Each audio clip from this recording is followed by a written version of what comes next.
Ángulo 13, presentado y dirigido por Juanca Romero.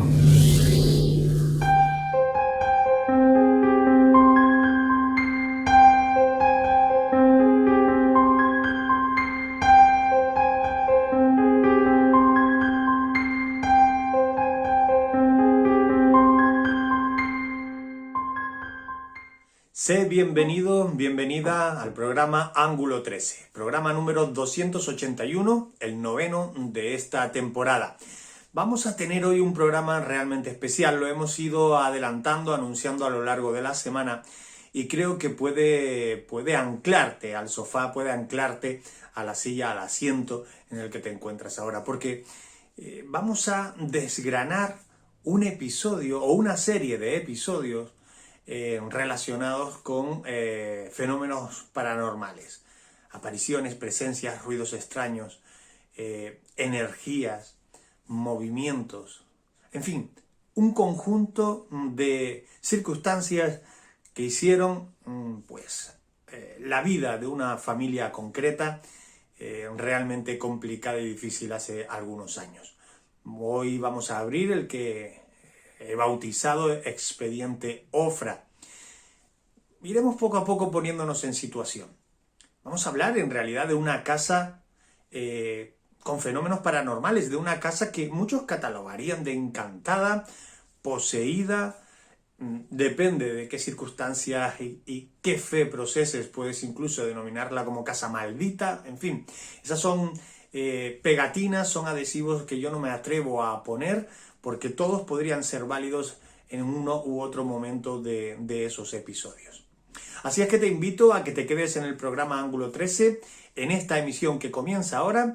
Recuerda que si estás viendo la emisión en vivo, podremos chatear también a través del canal YouTube. No me quiero demorar, quiero arrancar. Si te parece, lo hacemos como siempre, entramos en ese expediente Ofra a la de 3, 2, 1... dentro.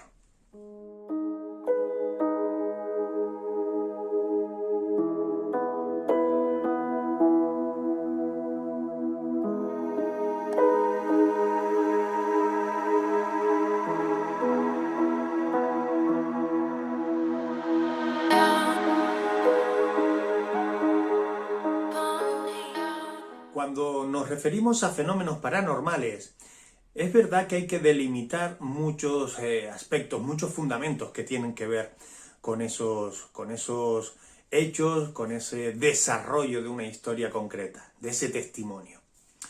Cuando hablamos de casa con presencia, nos salen al encuentro, salen al camino muchos miedos atávicos, miedos a tener en nuestro entorno más inmediato, en nuestro, vamos a decir, en nuestra cápsula de confort, que es la propia casa, el propio hogar, tenemos miedo a enfrentarnos a la posibilidad de que lo insólito se esté haciendo presente en el lugar en el que comemos, en el lugar en el que convivimos, en el lugar en el que dormimos. Nuestra casa es nuestra fortaleza, nuestro hogar es el punto de encuentro de una familia. Lugar para el descanso, para la reflexión, para el entretenimiento, para hacer, en definitiva, vida familiar.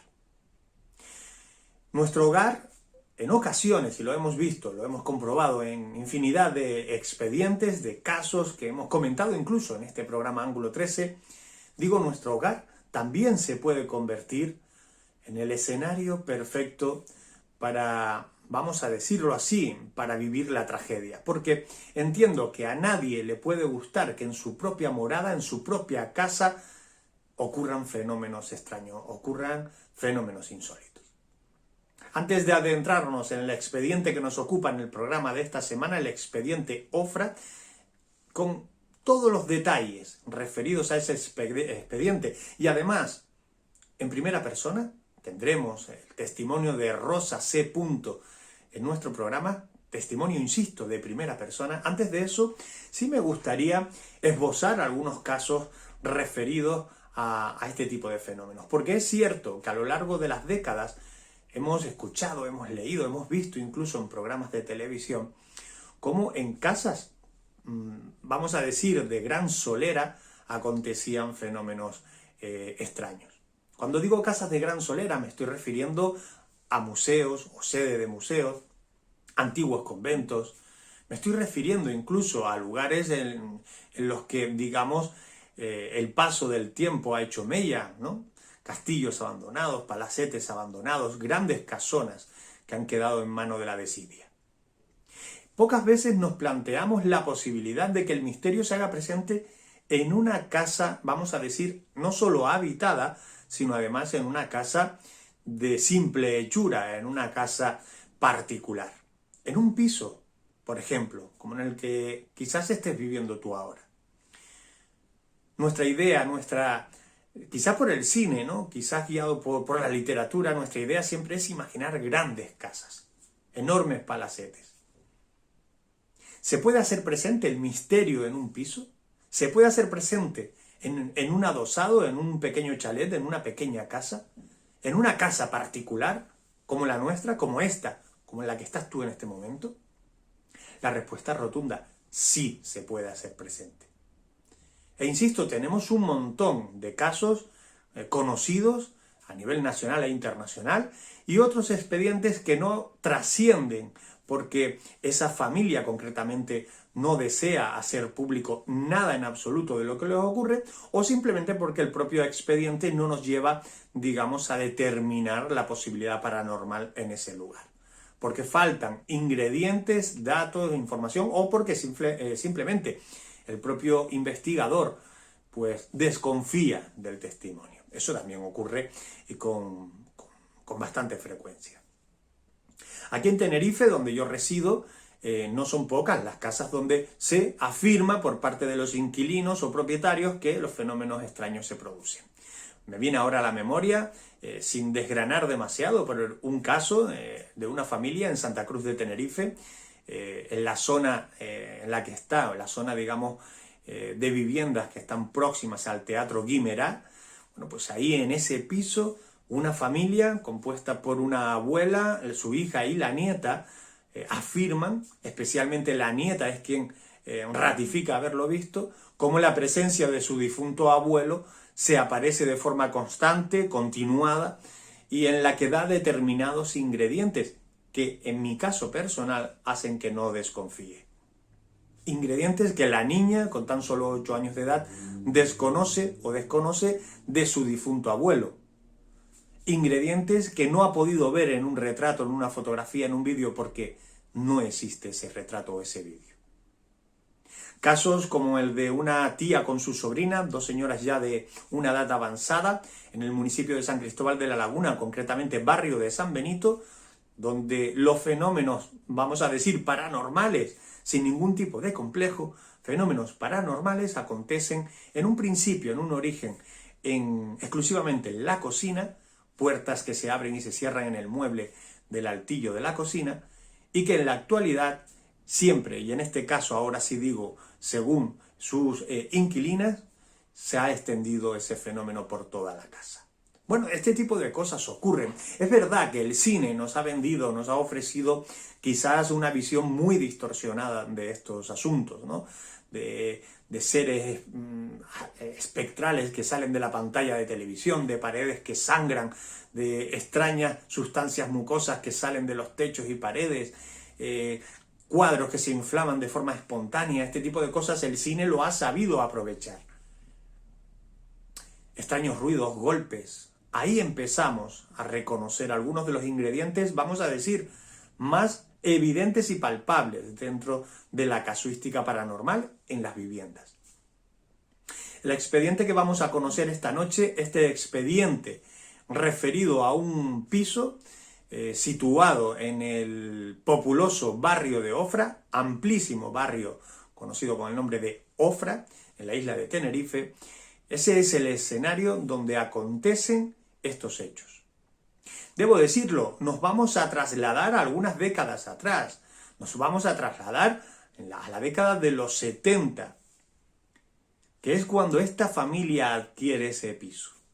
Vamos a trasladarnos a una época, hay que decirlo, gris, en la que conseguir poder tener un piso en propiedad suponía un enorme esfuerzo. No digo que ahora no. Digo, bueno, claro, ahora estamos viviendo también una época bastante gris, ¿no?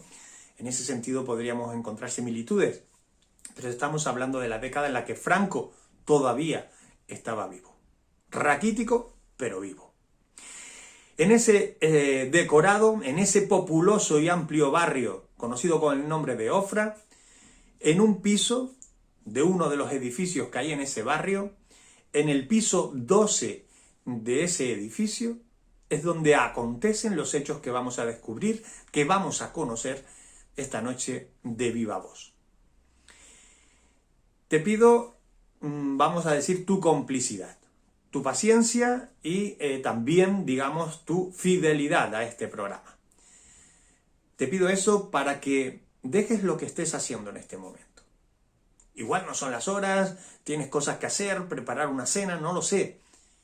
Deja durante una hora lo que estés haciendo y presta atención porque no hay el más mínimo desperdicio en el testimonio que vamos a escuchar en el ángulo 13 de esta noche.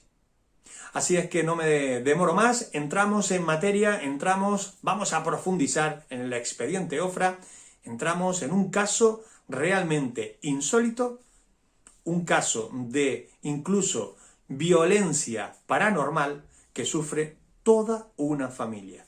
Tu forma de ver las cosas. Tu ángulo de visión. Periodismo de investigación. Ángulo 13.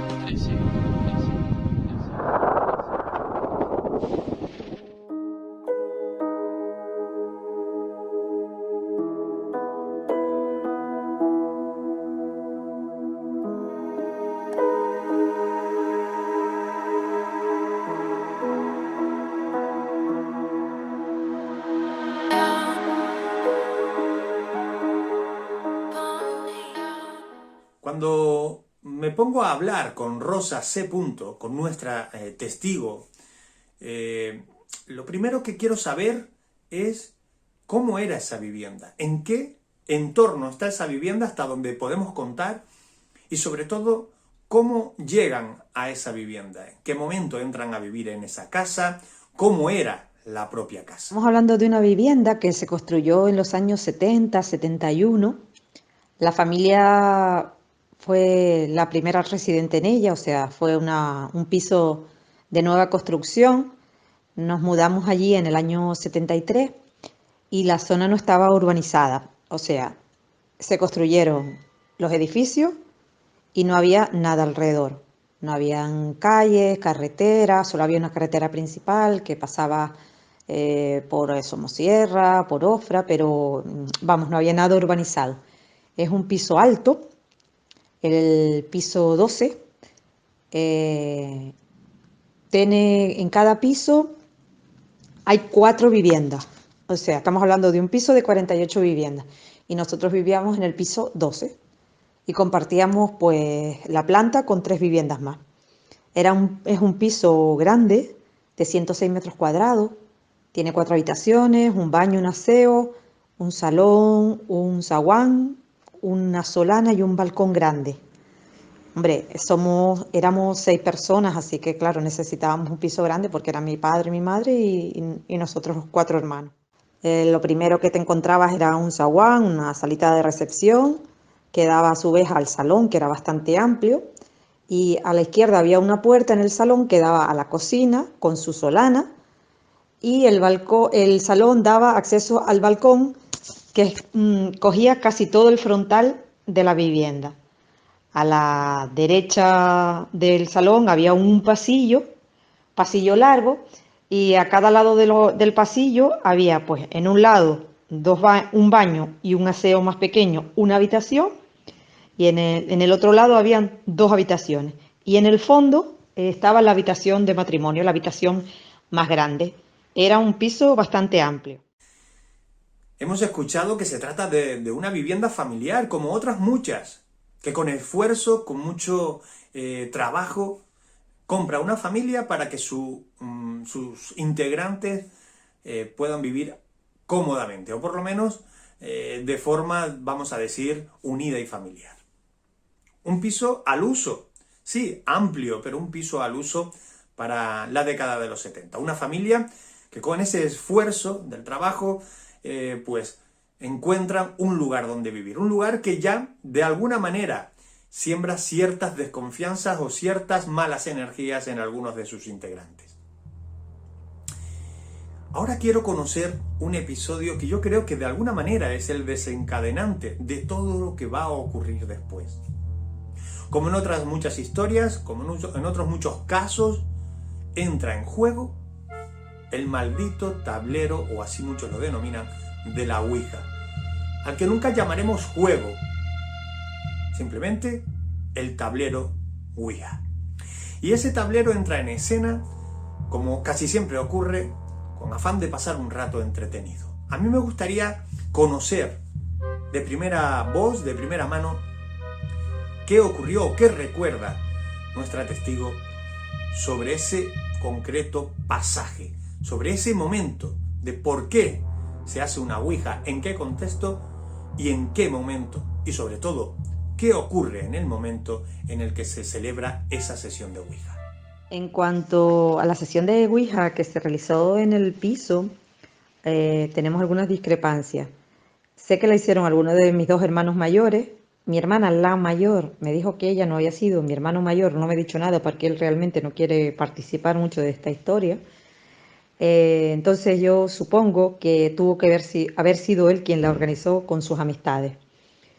¿Por qué te digo esto? Porque nosotros, mi hermana y yo, que éramos las hermanas más pequeñas, con bastante diferencia con nuestros otros dos hermanos, fuimos espectadoras de esa sesión. Entonces yo sí tengo recuerdos claros, aunque era bastante pequeña, de cómo fue esa sesión en casa.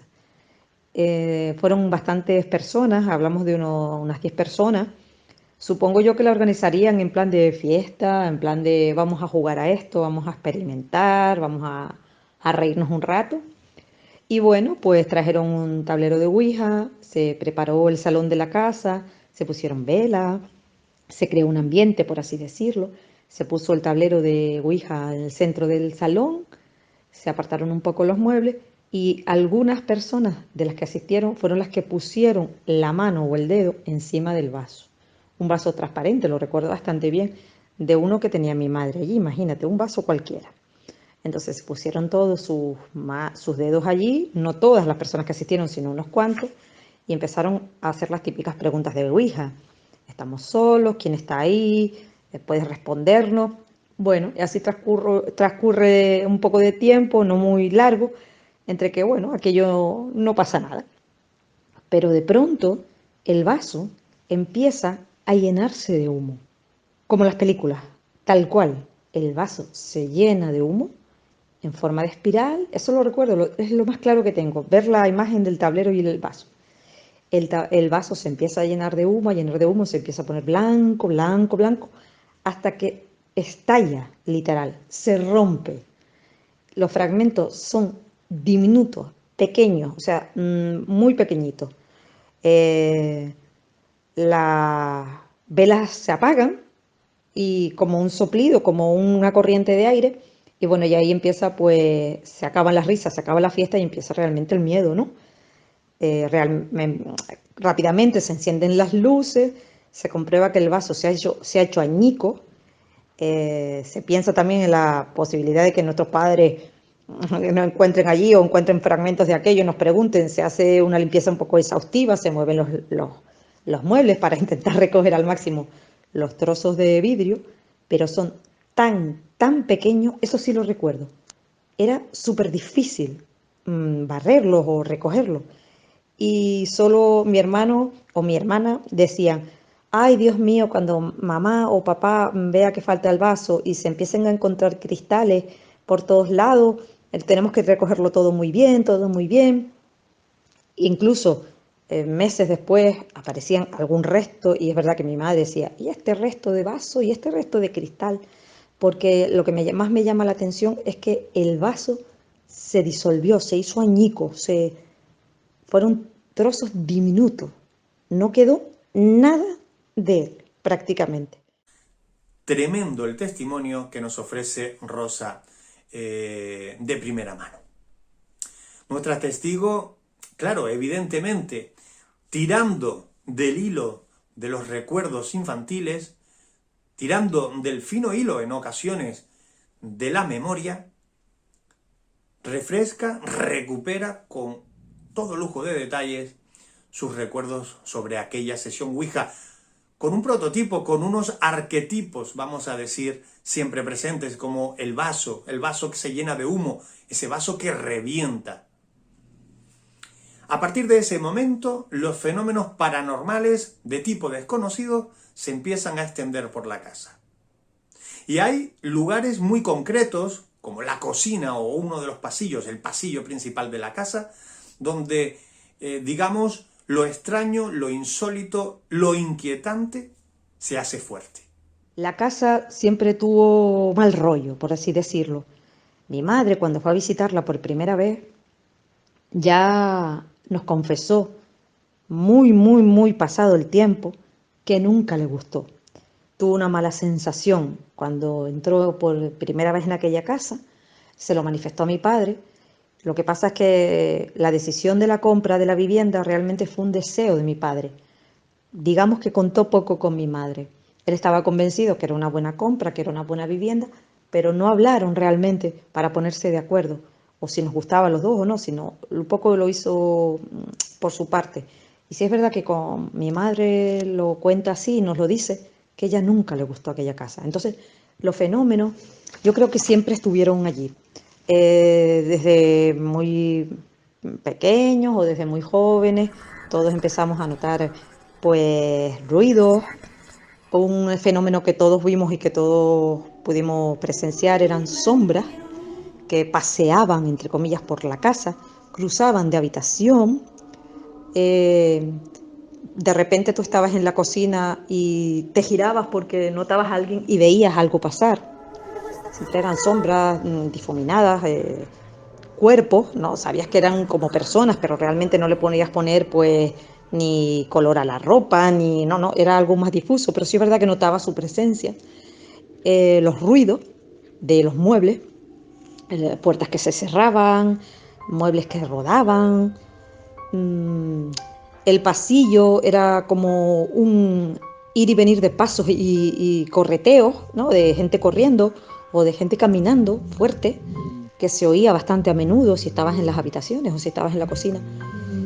Entonces, yo creo que desde el principio los fenómenos estaban ahí.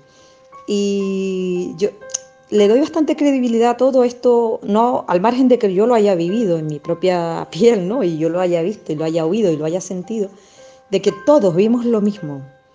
O sea, mi padre, mi madre y mis 4 hermanos, todos tuvimos experiencias similares, por no decir iguales. Veíamos las mismas cosas, oíamos los mismos sonidos, teníamos constancia de los mismos acontecimientos. O sea que era como todo muy unificado, como para hacer imaginación de cada uno de nosotros, ¿no? Sí es verdad que hubo un antes y un después en los que los fenómenos se manifestaban de manera mucho más agresiva. O sea, empezaron a oírse los ruidos más fuertes, las sombras eran mucho más presentes, se perdían objetos en casa. Entonces hubo un antes y un después en los que la actividad de aquellos fenómenos comenzó a intensificarse.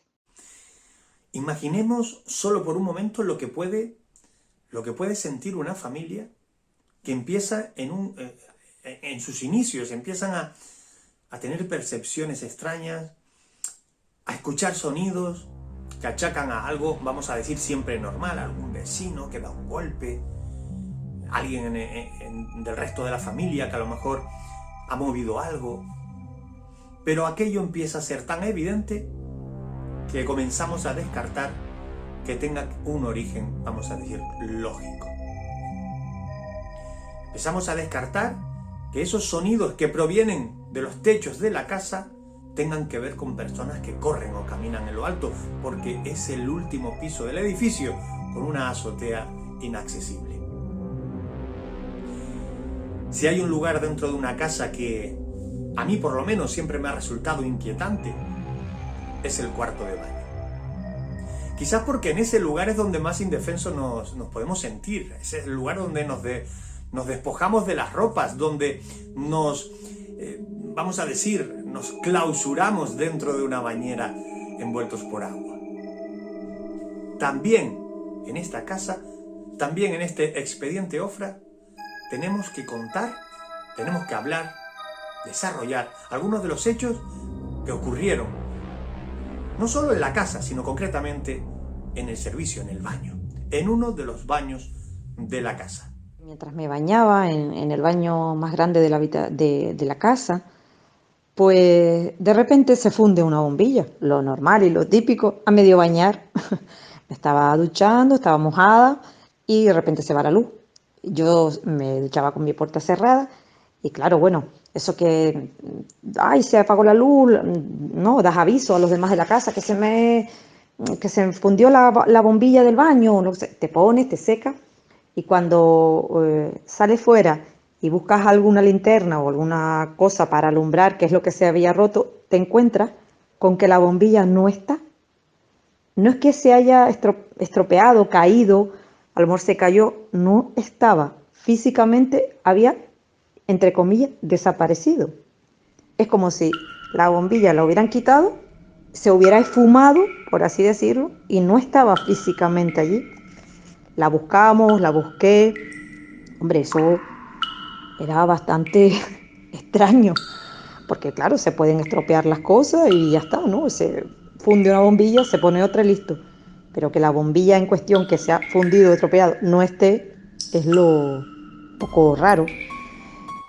Pasaron los meses y cuando mi hermano se estaba duchando, lo mismo, en la misma situación, se estaba duchando, nosotros teníamos una mampara de ducha que se cerraba, a él le cayó una bombilla de la nada, podemos decir.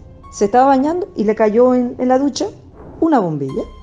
Los objetos se perdían o nos los tomaban directamente. Hablamos de joyas, de cadenas, donde se nos tiraba de ellas o desaparecían y aparecían al cabo del tiempo en otros sitios completamente diferentes. También hablamos pues de libros que aparecían en otros lugares que no les correspondían, figuras. Bueno, era un movimiento y un desaparecer a veces de objetos que era bastante preocupante, daba bastante miedo. ¿Qué lleva a una familia a contar algo así? Prácticamente casi 50 años después, 40 y pico años después. ¿Qué es lo que se queda dentro de una persona? ¿Qué pozo hay dentro de una persona que no llega a desaparecer nunca y que de alguna manera ese pequeño muelle latente salta más de 4 décadas después, suplicando la necesidad de contar lo que, insisto, décadas atrás vivió toda la familia? Iremos descubriendo esta noche en este expediente, con ese testimonio de Rosa C. de primera mano, de primera voz, iremos descubriendo, muchos más ingredientes, muchas más experiencias insólitas, episodios inquietantes que ocurrieron dentro de esa casa. Pero insisto en la pregunta, a pesar de que todos los integrantes de la familia intentan borrar de su memoria, de ese hueco que tenemos ahí, de ese disco duro vivencial, intentan borrar esos episodios, esas experiencias, pasan los años, pasan décadas, vas madurando como persona. Te casas o tienes tu pareja, adquieres tu propia casa, tu propio hogar, con el miedo de que aquello que viviste de pequeño o de joven puedas arrastrarlo a tu nueva casa, pero vas borrándolo, vas diciéndole a ese hueco que tenemos aquí, vete tapando aquello que vivimos. Y más de 4 décadas después, algo brota, algo sale, gritando quiero que lo cuentes. Bueno, pues en realidad cada persona gestiona este tipo de cosas de un modo diferente, ¿no? Yo agradezco mucho a nuestra testigo que me lo haya querido contar, que nos lo haya querido contar a todos los anguleros. Es verdad que ella contacta con nuestro programa a través de la sección Conexión Anguleras, donde, ¿sabes?, ofrecemos la oportunidad de que quienes nos ven, quienes nos escuchan, puedan contar no una experiencia de este primer nivel, sino aquello que les apetezca referido al misterio, sus experiencias, sus gustos, sus preferencias. Agradezco a nuestra testigo que haya contactado con nosotros y que después hayamos podido tener amplias charlas, amplísimas conversaciones referidas a este caso concreto y buscando la manera de gestionar esa información y hacértela llegar a ti, siempre manteniendo, yo creo que algunos aspectos importantes. El respeto sobre todo a la familia protagonista. El respeto a el barrio donde ocurren estos fenómenos para que nadie señale a nadie. Y el respeto, por supuesto, a quienes en la actualidad viven en ese piso que no es esta familia concretamente. Yo espero que con esta emisión que estamos escuchando y viendo esta noche estemos logrando precisamente esos respetos que perseguimos. Pero vamos a continuar con este expediente Ofra porque Rosa tiene muchas cosas más que contarnos. Momentos realmente duros. Todos vimos sombras, todos oímos ruidos, a todos nos faltaron objetos, a todos nos tocaron aquellas presencias. Entonces era muy unificado todo lo que veíamos y todo lo que sentíamos y todo lo que oíamos. ¿Qué pasa? Que luego la gestión de cada cual era diferente. O negarlo, o ponerle una explicación lógica, o simplemente pasar un miedo atroz, que era la mayoría de las ocasiones. En cuanto a eso, yo quiero resaltarte que cuando yo veo películas de miedo o alguien me cuenta una historia de miedo, de algo que le ha sucedido y lo cuenta con tanta alegría, no sé, me hace dudar, porque nosotros, esto que estamos contándote, nos ha costado mucho trabajo superar. Se ha silenciado durante mucho tiempo porque fueron experiencias muy duras. Pasamos mucho miedo, muchísimo. No queríamos estar en casa. Y la gente cuenta las experiencias paranormales con un poco de ligereza. Y nosotros no. En nuestro caso lo vivimos con mucha resignación porque aquella era la vivienda familiar y no nos podíamos ir así porque sí. Y fueron unas experiencias muy duras y que a día de hoy todavía dejan secuelas.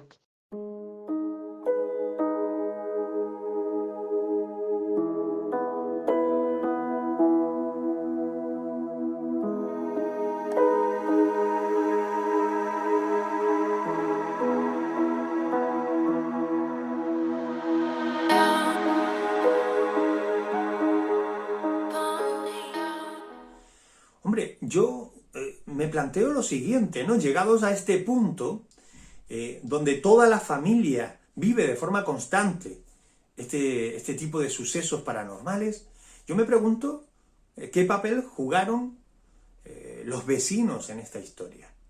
Vale, no tenemos un vecino arriba porque es el último piso, pero el vecino de al lado, los demás vecinos de esa planta, de la planta 12, y los de la planta 11, ¿escuchaban golpes en los suelos, en sus techos? ¿Algo fuera de lo normal? No solo sonidos, extraños olores. ¿Qué papel jugaba? ¿Qué papel jugaban, mejor dicho, los vecinos de esa comunidad? Si esta familia se lo contó alguna vez o no, pero los vecinos se dirigían a esta familia, a alguno de los integrantes de la familia, para comentarle, oye, ¿qué ha pasado en tu casa? Que estoy escuchando, que no. Me interesa mucho saber lo que nos cuenta Rosa. En cuanto a si los vecinos conocían de que nosotros estábamos viviendo aquella experiencia, no.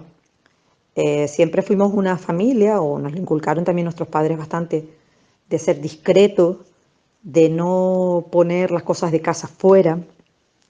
Teníamos una relación bastante cordial con todos los vecinos, pero sí es verdad que las cosas de casa en casa se quedaban. Entonces no tenían conocimiento. Lo que sí nos hemos dado cuenta a lo largo del tiempo, porque ya te digo, el edificio tiene casi 50 años, de que en cada una de aquellas viviendas, de aquellas 48 viviendas, siempre hubo una situación trágica, muertes repentinas, problemas de todo tipo. O sea, que no era un edificio feliz. No sé si a lo mejor es un poco, yo qué sé, juzgarlo, ¿no? Juzgarlo, pero sí es verdad que sí, recorriendo un poco la vida de aquellas personas, no es que tuvieran vidas muy plenas ni muy satisfactorias. Fue un edificio donde las personas creo que no tuvieron buena vida. De verdad, vamos a ponernos en el lugar de Rosa o de alguno de los otros integrantes de la familia, de sus hermanos, de sus padres. Acontecen fenómenos extraños en la cocina, en los pasillos, en los baños, en el salón de la casa. Hay un episodio muy concreto que me gustaría que conocieras, que conocieses, y que está protagonizado por la hermana de Rosa. Ocurre en su habitación. Tú imagínate que estando tú en tu habitación, en ese momento en el que el relax se hace con tu cuerpo y casi que con tu alma, y se hace presente, aparece lo insólito, lo inexplicable frente a ti, en tu habitación, encerrado en ese cubículo de tu propia casa. Este episodio fue el último día que mi hermana, la mayor, pasó en su casa, porque era la noche anterior al día de su boda. Entonces era la última noche que ella dormía allí en casa. Tenía que ir muy temprano a la peluquería y había quedado con mi madre que la despertase bastante temprano, a las 7 de la mañana, para que le diera tiempo a prepararse e ir a la peluquería. Bueno, mi hermana nos acostamos, ella se acuesta en su habitación, que era una de las habitaciones que tenía ventana al balcón. Bueno, ella se acuesta y en uno de estos momentos notan como la tocan en el hombro, como avisándola. Entonces ella en ese momento pensaba que ya había llegado la hora de despertarse y que era mi madre la que estaba insistiendo en que se levantara. Ella en principio notaba que la tocaban y simplemente decía, espera, espera mamá, que sí, que ya me levanto, que lo típico, ay, que sí, ya me voy a levantar, que sí, que ya me voy a levantar. ¿Cuál fue su sorpresa? Que se giró y no era mi madre, sino era un hombre vestido de negro. Ella lo cuenta que es con sombrero, de ala ancha, copa y una capa larga. El miedo fue atroz, empezó a gritar, a gritar, a gritar que había un hombre en su habitación, por favor, socorro, auxilio, hay alguien aquí, hay alguien aquí.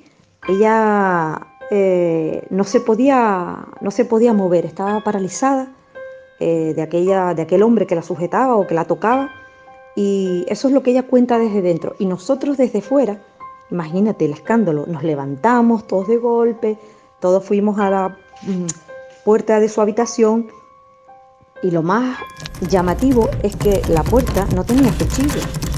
Mi padre intentaba abrir aquella puerta con todos los medios, a empujones, a patadas, con la fuerza física, y no había manera de que aquella puerta se moviera ni se abriera. Y en todo esto mi hermana gritaba. No, yo desde fuera lo que recuerdo es la desesperación, el terror en su voz de que algo había allí, de que por favor la sacaran de allí porque algo la estaba tocando, cogiendo, y que estaba completamente aterrada. Entonces hubo un momento en toda esa situación de caos, de locura, ¿no?, en que las ventanas de toda la casa se abrieron y se cerraron de golpe. Lo recuerdo nítido. Fue un golpe tan seco y tan estruendoso que yo pensé que las ventanas se habían roto, que las puertas se habían salido de sus marcos, porque fue un ruido atroz. Y en ese momento la puerta mágicamente o milagrosamente se abrió y pudimos acceder al interior. Bueno, imagínate la situación. Todos muertos de miedo, no sabíamos lo que estaba sucediendo. Mi hermana gritaba, lloraba, no podía sino mis padres consolarla. Y entonces Entonces, bueno, mi padre decidió que al día siguiente iría a subir a la azotea porque arriba de casa no había nada, a ver si había habido alguien que se hubiera colado en la azotea y hubiera accedido a la vivienda, pero ya comentarte que es bastante improbable porque encima de nosotros había la azotea y era un piso tan alto que a ras de calle, como alguien no suba 12 pisos escalando, bastante complicado es.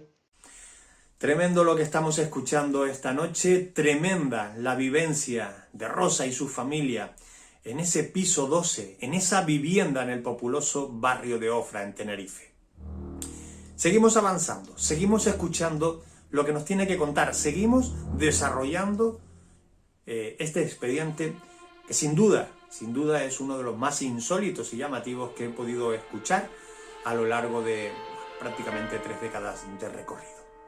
Tiene todos los ingredientes, tiene una cantidad de detalles importantes para analizar.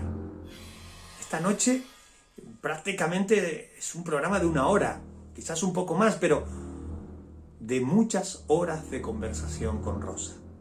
Es un extracto, un amplio extracto, un resumen de lo que se podría contar sobre este lugar. Imagínate ahora que estás acostado o acostada en tu cama y empiezas a escuchar un extraño sonido que proviene del salón, como un murmullo, una claridad. Te levantas, quizás atrapado por la curiosidad, pero sobre todo por las horas en las que se está produciendo eso. Vas al salón y allí, en fin, casi mejor que te lo cuente Rosa.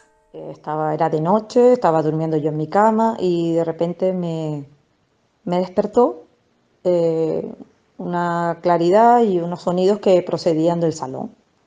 Bueno, pues me levanté, recorrí el pasillo, fui al salón y allí me encontré a mi padre sentado en la mesa del comedor.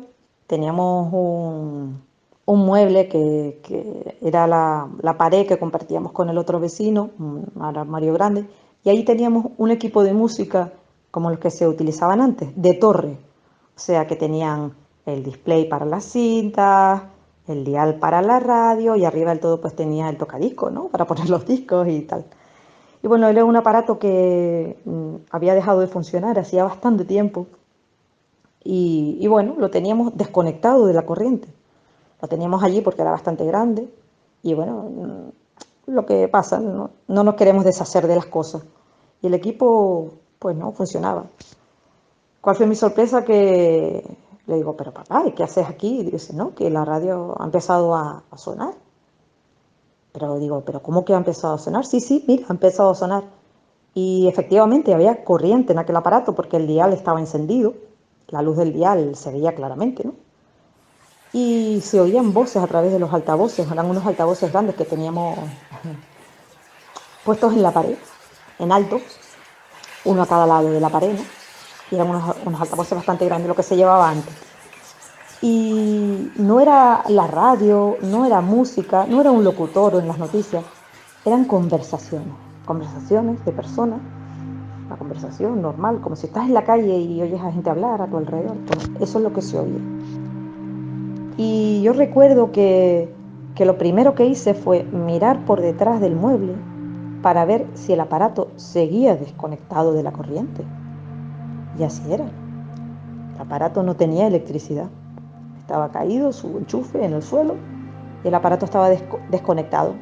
Pues la verdad que como aquello le dimos a todos los botones, habidos y por haber, a ver si aquello hubiera podido tener algún fallo eléctrico o yo qué sé, algún fallo a ver si aquello se apagaba. Pero no se apagó. Aquello continuaban las conversaciones en aquel aparato de radio sin electricidad. Tanto fue así que llegó un momento que los dos dijimos, mira, aquí no hacemos nada, esto va a continuar, y cada uno se fue para su cama y aquel aparato sigue sonando.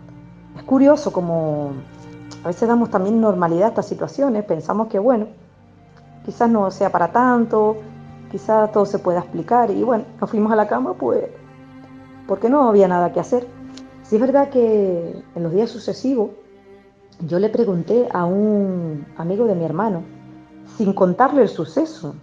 Nada, yo no le conté nada. La única pregunta que yo le hice fue, ¿puede un aparato eléctrico encender la luz o funcionar sin que esté enchufado físicamente a la corriente? Él me dijo que era prácticamente imposible, que la electricidad tenía que tener un paso, que era el enchufe y listo. Y bueno, ahí se quedó la anécdota.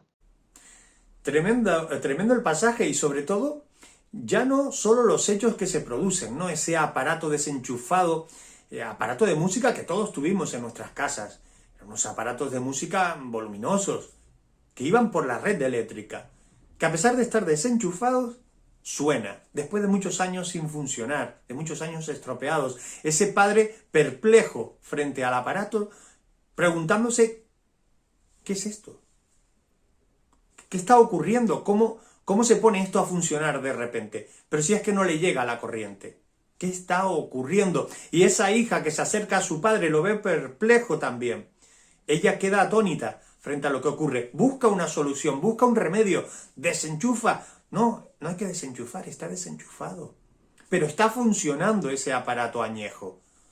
Ese ladrillo incrustado en la sala que desde hace muchos años no se pone en marcha.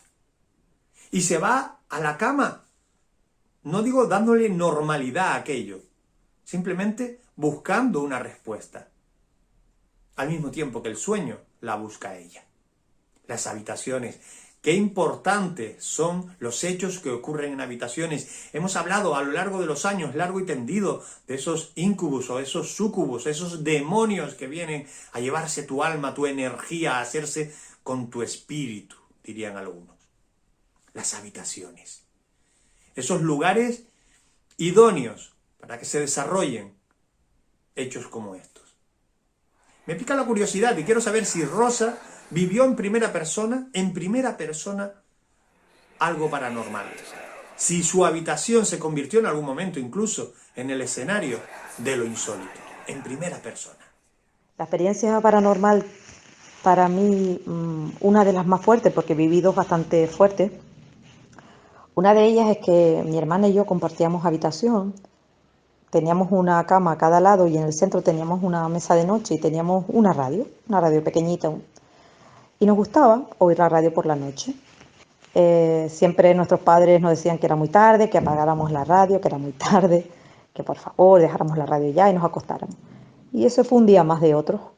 Nosotros hicimos caso, apagamos la radio, nos metimos cada uno en nuestra cama y en la pared que tenía en los cabeceros de la cama había una ventana que daba a la calle. Estábamos hablando de eso, de un piso alto, piso 12, nada arriba, nada enfrente, nada al lado.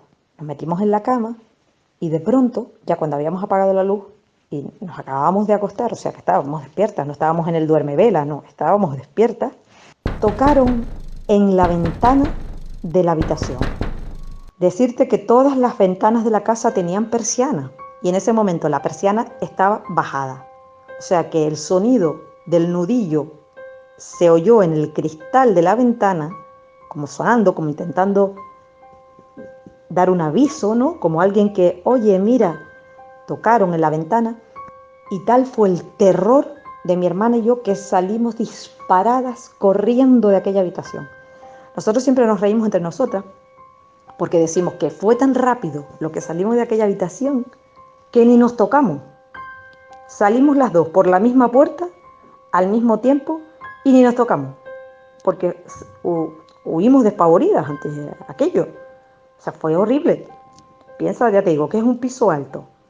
No da al exterior nada que se pueda acercar, ni otro edificio, nada. Ni árboles, ni nada de nada. Y encima la persiana estaba bajada. ¿Cómo pudo sonar un nudillo en el cristal? Nosotros lo que logramos ver concretamente fueron, una serie de luces de carácter. El hombre ante lo desconocido pues siempre tiene un cierto temor. Yo soy una de esas personas para quienes todo lo relacionado con la muerte. Habíamos visto algunas luces de estas, como si se apagaron los faros, se apagó el motor y el casetejo de funcionar. También los amigos de Ángulo 13, a partir de este momento ya pueden descargar el programa desde la página web. Ángulo 13.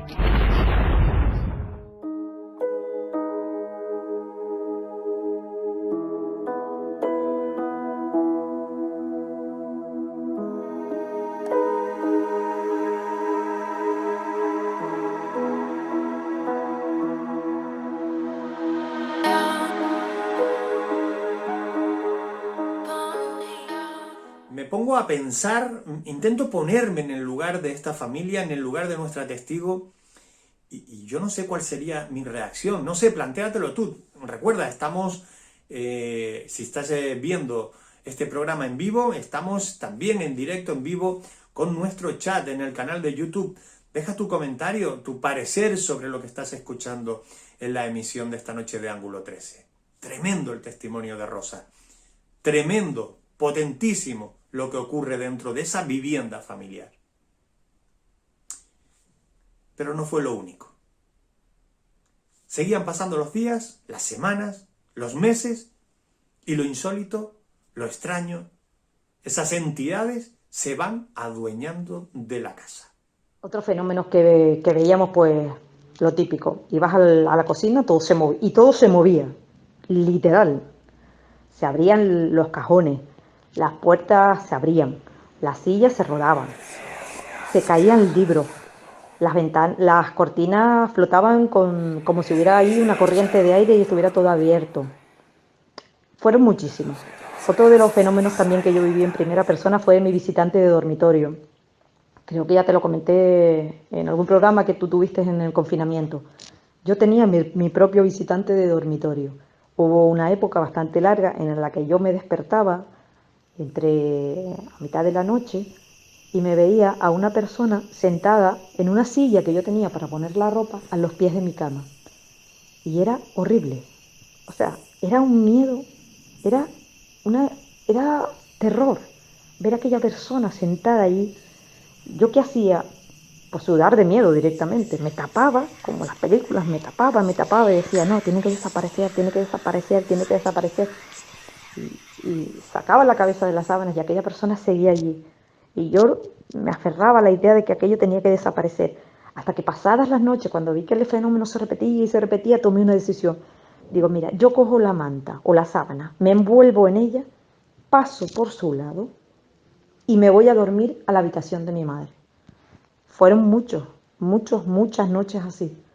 Pasaba por aquella cosa o aquella persona que estaba sentada a los pies de mi cama.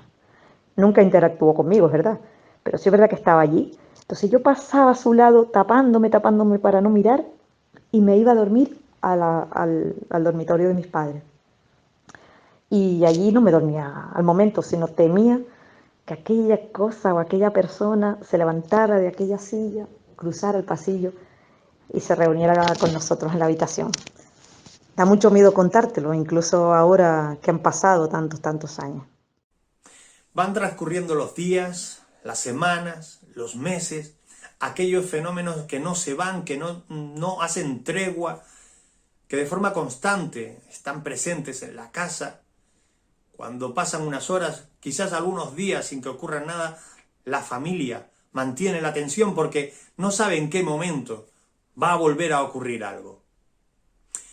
Yo supongo que con el pasar del tiempo el cansancio se va adueñando junto con el miedo de esta familia.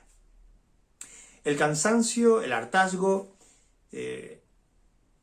vamos a decir, la inquietud, efectivamente o evidentemente, no va a abandonarles nunca, y eso va siendo mella. Eso de alguna manera va afectando, no solo a la cabeza, te tiene que afectar, también al estado físico, a la salud.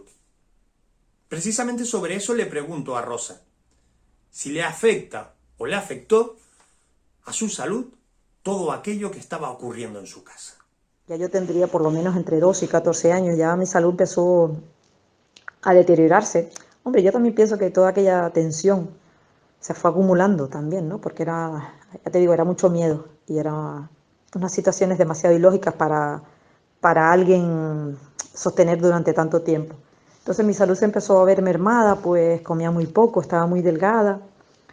Siempre he tenido muchos problemas de estómago, comía poco, vomitaba, tuve una etapa de acetona en sangre, y dormía, no descansaba, empezaron mis notas a verse pues mermada, empecé a suspender y empezó todo un poco eso, pues a sentirme bastante mal, ¿no? A sentirme mal físicamente. Bueno, ya mi madre andaba preocupada un poco de cómo me encontraba, ¿no? De ver que mi salud se deterioraba, que vomitaba mucho. Y bueno, sí recuerdo esa etapa de mucha preocupación por parte de mi madre. Y hay un momento en el que entran en escena otras personas. Visto lo visto, viendo el estado de salud que va mermando, que aquello se va acentuando en casa, deciden recurrir a la presencia, a que intermedien videntes y curanderas. Quienes me conocen, quienes han seguido mi trayectoria radiofónica o en comunicación, saben que en muchas ocasiones, no en pocas, he sido hipercrítico con estas prácticas. Más con las de videntes que con las de curanderas, ¿no? El término curandera en Canarias habría que explicarlo bien. Son mujeres de una edad que a través de la única herramienta de la fe, a través de la oración, intenta pues mejorar determinadas patologías o expulsar algún tipo de mal que pueda haber en una casa o en una persona, ¿no? Eso sería la curandera. Las videntes o los videntes forman parte de otro ecosistema del que un día, si quieres, sin ningún tipo de problemas, podríamos hablar. Bueno, pues esta familia acude a curanderas, videntes. Vamos a conocer por qué. ¿Por qué? Y sobre todo, ¿en qué punto anímico se encuentran para poder o para decidir recurrir a estas personas? Bueno, mi madre conocía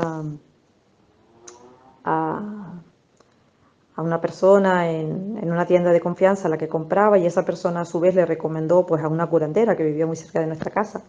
Pero mi madre pensaba ir a ella para resolver otras cuestiones que no tenían nada que ver con la casa, ¿no? Sino ella le iba a plantear otras cuestiones. Bueno, entonces esa persona, bueno, estuvieron en su casa y ya esa fue la primera persona que le dijo realmente a mi madre que en aquella casa pasaba algo, que tuviéramos cuidado, que, bueno, pues que habían presencias ahí, ¿vale? Que habían espíritus allí. Entonces esta persona le dijo que tuviera cuidado y le ofreció pues limpiar la casa, una de aquellas limpiezas que se hacían. Esa señora no cobraba por su trabajo, tenía bastante buena fama, como yo creo que muchas curanderas y siempre se ha tenido en estas islas, ¿no? Bastante personas que se han dedicado a curar o que han tenido capacidades paranormales, ¿no? Y bueno, hizo una limpieza profunda de la casa con algunos objetos, plantas, no lo sé cómo lo habrá hecho, porque yo la verdad es que no estaba allí. Y que bueno, alivió un poco la situación, pero realmente nunca dejó de pasar. Sí es verdad que los fenómenos un poco disminuyeron, pero realmente todo volvió después a su ser. Bueno, también he de decirte en cuanto a lo de los curanderos, videntes, medium, que hemos recurrido a lo largo de los años antes de vender esta casa, porque ya no es nuestra, ¿no? Ya, como te comentaba, esta casa ya tiene otro propietario, y recurrimos a varias personas. Y la última persona a la que yo consulté antes de vender la casa fue una persona que, primero, no me conocía en profundidad. Realmente fue un contacto de otra persona, bueno, no era mi amiga. Y yo le quise preguntar porque me parecía una persona que podía darme una visión mucho más clara, ¿no? De todavía con el paso de los años, ¿no? Y todas estas vivencias que yo te estoy contando y todos estos sucesos, siempre te queda esa pequeña duda de, ¿estaríamos locos? ¿Habríamos perdido el juicio en algún momento y nosotros no lo sabríamos? Todo era mentira. Todas esas cuestiones con los años también te las sigues haciendo, ¿no? Y bueno, yo le pregunté por aquella casa. Ella también tenía pues la capacidad de canalizar, que se llama, de poder conectar con alguna fuente, con, llámese Dios, llámese seres superiores, lo que sea, y te dan respuesta a tus preguntas. Y hicimos una sesión. Entonces, lo que ella me dijo en aquella sesión fue impresionante. Me dijo, sin saber que nosotros ya no vivíamos en esa casa ni nada, nos dijo que nos fuéramos de esa casa, que no viviéramos nunca en ella, que aquella casa estaba maldita, que en aquella casa se habían hecho rituales o habían tenido incluso delitos de sangre, asesinatos, que nos fuéramos de allí, que aquella cosa, lo que estaba allí era muy malo, que incluso hablaba de un portal donde las presencias podían entrar o los espíritus podían entrar con facilidad. Y bueno, la verdad es que yo lo cuento porque, ya te digo, era una persona que no nos conocía en absoluto, pero nada. O sea, no nos conocía nada en absoluto. Ni conocía de aquella casa, ni sabía lo que habíamos vivido en ella, nada. Y tuvo aquella respuesta tan rotunda, que la verdad es que te quedas diciendo, pues la verdad es que todo aquello fue real. Yo me he quedado con un detalle, ¿no? Que una de las videntes hablaba de que en ese lugar incluso pudo haber habido algún crimen, algún asesinato. Me quedé con ese detalle porque si has estado atento o atenta al programa, conocerás lo que nos contaba Rosa prácticamente al comienzo, ¿no? Que aquel era un piso de nueva creación, un piso que se construyó en una zona aislada dentro de lo que con los años se ha convertido, insisto, en el populoso y popular barrio de Ofra. Pero en aquel momento no, era un edificio de nueva construcción. Si atendemos a lo que la vidente aporta de que se podía haber cometido un crimen en ese lugar, entiendo no se referiría a la casa, pues ellos eran los primeros ocupantes. Esta familia eran los primeros inquilinos de ese piso. ¿Ese crimen dónde se cometió entonces? ¿En el solar? ¿En los alrededores? ¿A 1 kilómetro a la redonda? ¿A 100 kilómetros a la redonda? ¿En alta mar? ¿En el espacio sideral? No lo sé, ¿no? Hay datos que aportan a veces los videntes. Insisto, también estamos tirando de esa cuerda del recuerdo, que siempre se puede distorsionar y a lo mejor recuerdas que dijo eso pero no fue así. Bueno, eso hay que entenderlo también.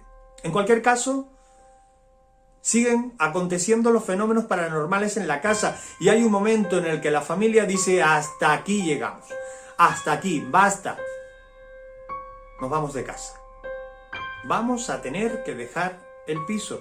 Sin embargo, a pesar de eso, Rosa, nuestra testigo, esta noche en Ángulo 13, nos dicen que los fenómenos paranormales, a pesar de haber dejado la casa, de haberse ido la familia de ese piso, los fenómenos paranormales se siguen produciendo dentro de él. Bueno, como decimos, como te contaba, llegó un momento en que todos pues empezamos a hacer nuestra vida. Nos fuimos casando, nos fuimos yendo en pareja y nos fuimos yendo de casa. La última fui yo. Me quedé yo con mi madre. Mi padre murió joven, mi madre enviudó también bastante joven, y yo fui la última persona en abandonar la casa. Los fenómenos sí se seguían manifestando. Como te digo, hubieron momentos mejores y momentos peores, pero momentos de cero experiencia o de cero fenómenos, nunca.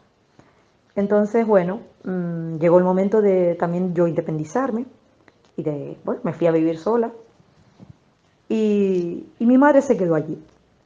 Entonces, una noche no conseguíamos localizar a mi madre por teléfono, le llamábamos a casa y no había manera de localizarla. Y bueno, mi hermana, la que me lleva menos edad y yo, nos presentamos allí y cuál fue nuestra sorpresa que nos encontramos a mi madre desmayada en el aseo, en el baño más pequeño. Estaba casi inconsciente, tirada en el suelo. Fue un impacto tal que claro, nosotros ¿qué hicimos? Como teníamos el centro de salud bastante cerca, pues corrimos al centro de salud literal, cogimos a mi madre en brazos, nos la montamos en el coche, no tardamos ni 5 minutos en llegar al centro de salud y claro, fue atenderla. No sabíamos lo que había sucedido ahí, lo único que queríamos es que mi madre estuviera bien. Bueno, tardaron un ratito allí en tratarla, muy preocupadas, mi hermana y yo, todos mis hermanos muy preocupados, qué le había pasado, qué le había pasado, qué le había pasado. Y cuando el médico nos dice lo que le ha pasado a mi madre, mi hermana y yo nos quedamos un poco sorprendidas. Nos dijo el médico que había sido un ataque de ansiedad o un ataque de pánico, que se le había bajado muchísimo la tensión, que por eso se había desmayado, y que todo aquello había sido producto de una crisis nerviosa o de una tensión emocional muy fuerte. Uno ya se queda pensando un poco en todo lo que ha vivido, mi madre sola en casa. Y después de ese suceso, es verdad que ya mi madre nos dice claramente, yo no puedo seguir viviendo allí, las sombras siguen, hay gente en casa, yo no puedo vivir sola en aquella casa, me da mucho miedo. Tomamos todos una decisión difícil, que yo quiero, para el que nos escuche, que no ha sido fácil. O sea, mi madre tenía su vivienda, una vivienda estupenda, en el sentido práctico, grande, ya pagada. Mi madre no tuvo nunca problemas de dinero, se quedó con una buena pensión. Mi padre era una persona, o sea, con recursos económicos siempre tuvimos y no hubo ningún problema. Abandonar una casa así no es una cosa fácil. Y a mi madre mayor, y a mi madre con unos años, pues mi madre toma la decisión de, mira, yo no quiero seguir viviendo en esta casa. Le alquilamos una vivienda más cerca de nosotros y aquella casa se cerró. Ella mudó toda su vida, ojo, una persona ya mayor, cogió todas sus cosas y se fue a vivir a una casa de alquiler. Prefirió pagar un alquiler a seguir viviendo en aquella casa. Y aquella casa se cerró hasta el momento que la vendimos. Las puertas ya están cerradas, dentro ya no vive esta familia. De vez en cuando, pues acuden al piso para ver si todo está en orden, si hay algo que recoger en el buzón, en fin, echarle un ojo, que se suele decir, ¿verdad? No literalmente, evidentemente. A pesar de que las puertas están cerradas, hay quienes afirman que algo está ocurriendo dentro, porque en esas pequeñas visitas que hace Rosa a ver el estado del piso, a ver si todo está en orden, en esas pequeñas visitas los vecinos se le acercan. ¡Ay, qué bueno saludarte! ¿Cómo estás? Mira, no sabía que habías vuelto a casa, que habían vuelto al piso. No, nosotros no estamos viviendo en este piso. Es que he escuchado ruidos en la casa, es que escucho movimientos dentro del piso. Eso lo dicen los vecinos, pero deja que sea Rosa quien nos cuente concretamente esos episodios que de alguna manera certificarían que las presencias no abandonaron el piso. Bueno, la casa estuvo cerrada bastantes años, estuvo bastante tiempo con algunos objetos que mi madre dejó y algunos muebles, y bueno, con el paso del tiempo pues lo que hicimos fue vaciarla, adecentarla un poco más y tal, pero poca cosa. ¿Por qué te digo que continuaron los fenómenos? Porque los vecinos nos lo contaban. Yo fui la encargada durante muchos años de ir una vez por semana a aquella casa, a abrirla, a hacer correr los grifos y a comprobar que todo estaba en orden. Y yo cada vez que iba a esa casa, primero no tenía ninguna ganas de ir, lo pasaba fatal, nunca fui de noche, ni de tarde, siempre procuraba ir al mediodía o después de comer. Me preocupaba muchísimo entrar allí y ver lo que podía suceder, estando yo sola y encima vacía. Y bueno, los vecinos te paraban en la entrada de la casa, en la entrada del edificio. ¡Ay, hola, qué tal! ¿Cómo están? ¿Cómo está tu madre? ¿Todo bien? ¿Ya vendieron la casa? No, mira, todavía. ¿Ya la alquilaron entonces? No. Ay, es que nosotros oímos gente. Hombre, un día que te lo digan, digo, bueno, yo qué sé, habrán oído otras voces y se pensarán que es nuestra casa. Pero que te lo digan una y otra vez, en todas las visitas a las que yo iba, ya era un poco preocupante. Incluso la vecina quedaba pared con nuestra casa. Ella me llega a ver, entrar, o oye la llave, porque eso sí es verdad, A ver, entre medio, un poquito de broma entre todos, los vecinos conocen toda tu vida. Entonces ella oía la llave se pasaba o llegaba yo, salía al zaguán, a la entrada de la casa, lo mismo, me preguntaba a mí, ¿qué tal? Oye, ¿todo bien? Y siempre me decía lo mismo, ya vendieron la casa, ¿verdad? Digo, mira, no, yo todavía no, estamos ahí intentando. Pero ya la alquilaron, ¿verdad? No, no, estoy hablando de la vecina pared con pared. No, porque es que yo siempre oigo gente, mi niña. Dice, yo oigo gente hablando en el baño, oigo gente hablando en el salón, oigo la ducha, oigo la taza. Entonces, claro, te lo dicen una vez, dices tú, bueno, pues mira, a lo mejor pues la señora estaba escuchando otras cosas o yo qué sé. Pero claro, cuando ya te lo dice la vecina pared con pared, o incluso abajo, me pasó un suceso muy curioso. La vecina de abajo llamó a su seguro porque oía agua continuamente correr, y llamó a su seguro para que nos llamara a nosotros por si acaso se nos hubiera quedado algún grifo abierto o el bajante estuviera roto, lo que sea, y tenía miedo de que su casa se le empapara. En aquella ocasión la compañía de seguros me llama, me explica, muy enfadada por cierto, pero no me daba tregua a la explicación, sino la señora de la compañía de seguros iba con la escopeta cargada contra mí, no contra nosotros. Pues a ver, pues es que ustedes tienen que pensar que no pueden estar dejando los grifos abiertos. Ella me hablaba como si nosotros viviéramos allí.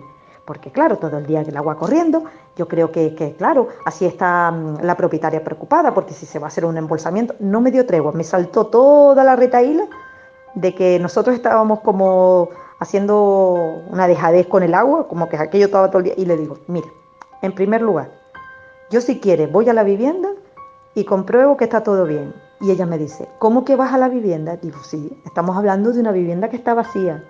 Me dice ella, ¿vacía? Digo, sí, vacía, no vive en ella nadie hace mucho tiempo.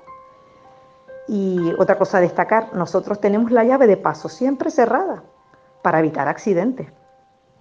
El silencio fue, ella no se explicaba que la vecina le hubiera contado que el agua corría, sin que nadie viviera allí, por supuesto, y cuando la llave de paso estaba cerrada. Nos estamos acercando al final de nuestro programa de hoy, pero todavía tenemos algunos minutos para charlar con Rosa, con nuestra testigo, en este expediente Ofra de un caso realmente llamativo, insólito, ocurrido en la década de los 70. Y quién sabe si todavía aún hoy en día siguen ocurriendo en el interior de ese piso 12, de esa vivienda en la planta 12, de ese edificio, de ese conocido barrio. Esa es una pregunta que habría que hacerse. Si siguen ocurriendo o no. Lo cierto es que hubo un momento en el que la tendencia a ocupar pisos se empezó a acentuar. Ahora lo llamamos el fenómeno Ocupa, ¿no? Bueno, pues durante un tiempo, esta familia, ya viviendo en otro lugar, con ese piso cerrado, con esa vivienda bloqueada a la que no les apetece volver, pero que sigue siendo de su propiedad, deciden contratar los servicios de una empresa de seguridad, sobre todo porque el fenómeno Ocupa empieza a evolucionar en esa zona.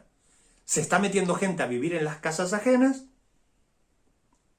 y ellos dicen, uy, a ver si encima vamos a perder la casa. Y deciden, insisto, contratar una empresa de seguridad con sistemas de alarma, incluso de detectores sísmicos, de temperatura, de una serie de aparataje. Y lo llamativo es que incluso esta empresa de seguridad atestigua que el misterio está ocurriendo dentro de esa casa. O eso, o la familia les engaña y están dentro viviendo, porque algo ocurre en el interior.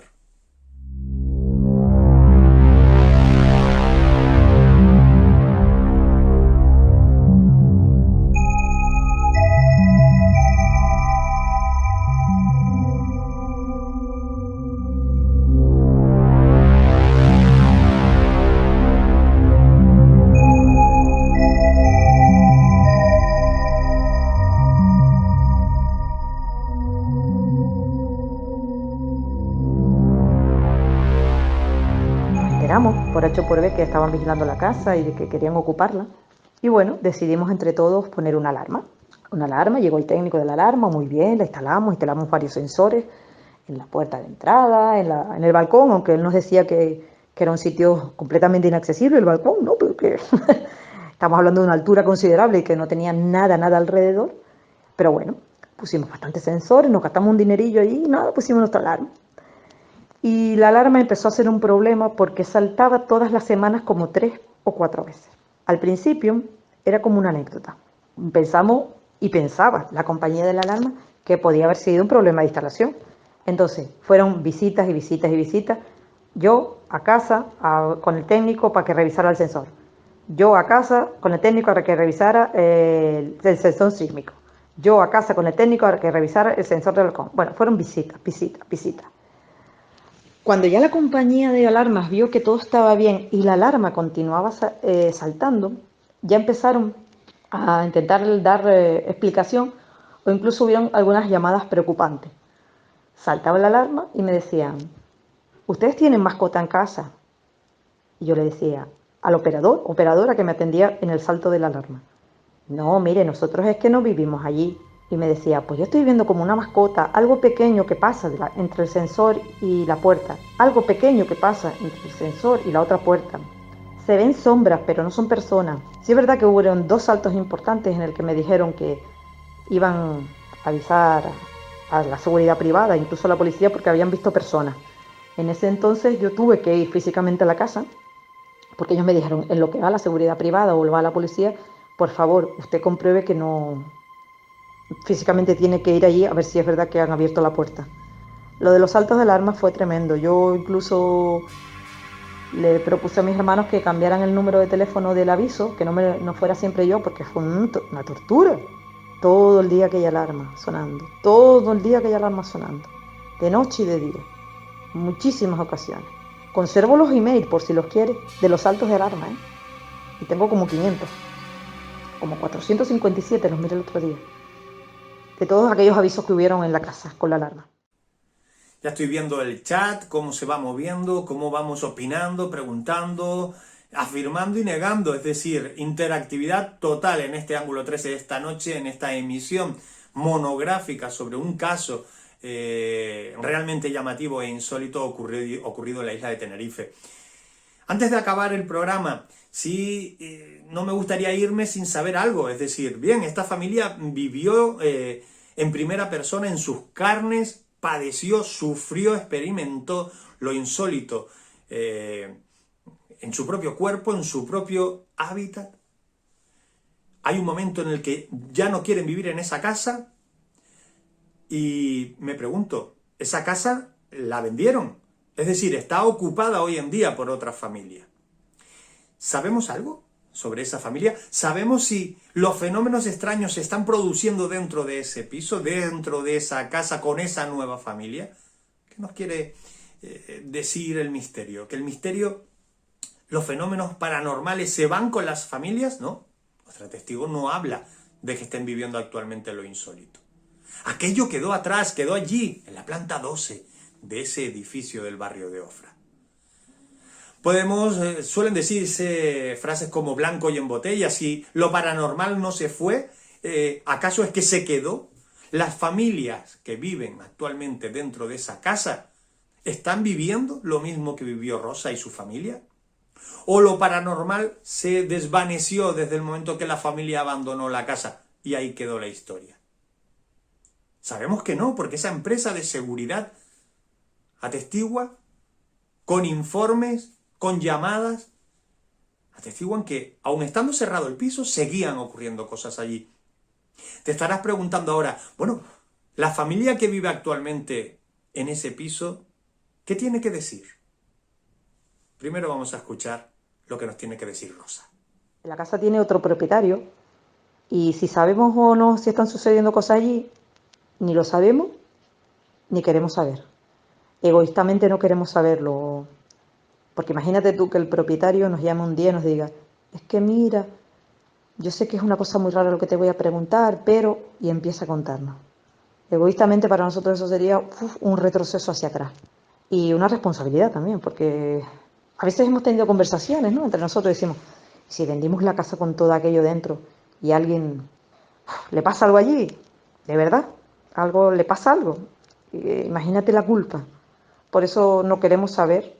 La casa tiene otro dueño.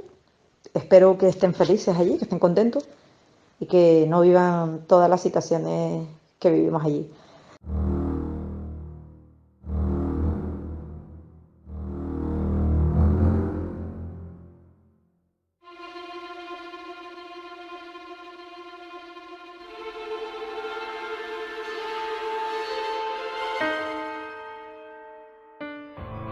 que logramos ver concretamente fueron, una serie de luces de carácter... El hombre ante lo desconocido pues siempre tiene un cierto temor, Yo ¿no? soy una de esas personas para quienes todo lo relacionado con la muerte... Habíamos visto algunas luces de estas, como se apagaron los faros, se apagó el motor y el casete dejó de funcionar. También los amigos de Ángulo 13, a partir de este momento ya pueden descargar el programa desde la página web. Ángulo 13. Prácticamente vamos a cerrar nuestro programa Ángulo 13 de esta semana. Yo espero que te haya resultado interesante todo lo que hemos escuchado de primera persona a través de la voz de nuestra testigo Rosa C.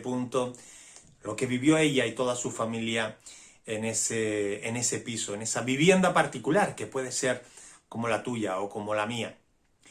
Hay un montón de información más, todo un amplio dossier que tiene que ver con este expediente, cifras, llamadas, fenómenos realmente llamativos que ocurrieron en ese lugar y que hemos intentado esta noche transmitirte no solo de primera persona, sino de una forma algo más pausada que lo que solemos ser habitualmente.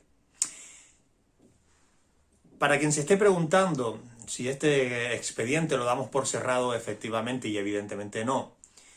Este es un caso que está abierto, siempre manteniendo la gran premisa que es el respeto a las personas, a los testigos y a quienes quizás desconozcan lo que ha ocurrido décadas atrás en su casa. El respeto a los que fueron propietarios de esa vivienda y a los que lo son en la actualidad. Por eso hay información que no damos públicamente. Por eso hay información que no va a trascender. Imagínate lo que puede suponer que tú estés viviendo ahora en una casa que compraste hace unos años y que sin saberlo descubres de repente que décadas atrás fue morada del misterio. Morada de seres extraños, de lo paranormal. No sería una buena noticia. Por eso hemos querido ser lo más cautos posibles. Quizás muchos digan, bueno, has pecado de cauto, Juanca. Me da igual, yo prefiero pecar de cauto que de incauto. De incautos ya sabemos que está el mundo lleno. Y en este mundo del misterio, así. Así. No todo vale. No todo tiene que ser carne, radiofónica o televisiva. Insisto, la premisa a seguir es el respeto al testigo, al testimonio. Y si Rosa ha tenido, y es algo que le estaré agradecido siempre, ha tenido la deferencia de pensar en Ángulo 13 o en mi persona para que se haga público este expediente, Rosa es quien marca las pautas de lo que quiere contar, cómo quiere contarlo, en qué envoltorio quiere contarlo, y eso va a misa. ¿Se puede contar mucho más? A lo mejor sí, públicamente, por lo pronto y de momento no. ¿Se puede saber mucho más? Sí, y estamos trabajando en ello, como diría un ínclito y funesto presidente. Seguimos trabajando en ese expediente. Hay flecos que tirar de ellos. Hay preguntas que hacerse, porque hay respuestas. Seguro que hay respuestas para alguna de ellas. Pero no todo lo que se trabaja, no todo lo que se investiga, se divulga. No todo se puede divulgar. No todo vale. Insisto, me reitero ya para acabar, el agradecimiento a Rosa C. por su amabilidad, por su predisposición a contarnos todo lo que vivió ella y su familia. Y tengo que decirlo así, agradecimiento también para los anguleros, porque también el respeto se ha hecho presente durante la emisión, durante el chat en vivo que tenemos cada semana en nuestro programa. Pero hasta aquí nuestro Ángulo 13 de hoy. Volveremos la próxima semana con más misterio, Es que no quiero adelantar, yo siempre me quedo con las ganas de contarte, con una entrevista realmente interesante. En fin, eso será la próxima semana. Deja que te cuente algo. Sigo disfrutando, después de tantas décadas dedicado a la comunicación, sigo disfrutando de lo que hago. lo que hago me sigue haciendo feliz. Espero haberte podido transmitir un poquito de eso. Hasta la próxima semana. Ten, buenos 7 días. Disfruta de lo que está por venir. A pesar de todo, tenemos que seguir aspirando a ser felices. Un abrazo, un saludo.